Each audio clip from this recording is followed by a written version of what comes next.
dursanız da hayran edin. Bir yerden durun, o çıkıp belli oynayan da adam ya. Durun bir yerde. Bir yerde dursanız da geçmeyin. Bekleyin vermeyin. Yani diye 10 adam mı derdi şu durumumuza. Bir yerde duruyla hayran edin. Geçseler. Yolunda.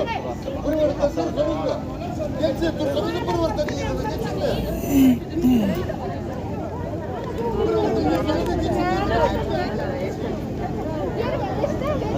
Geçin yer kızı, geçin hayrat edin. Ha işte diye. Geçin bir vırdan durayım da. Ya doğursa bizi oğlanlar bir vırdan. Kim bizi uçurdu? Geçin yüzüne gelince, hani uçurdum? Geçin orada geçin gelince. Geçin yüzüne gelince. Geçin hayrat edin. Hayrat edin geçin yüzüne. Haydi oğlum.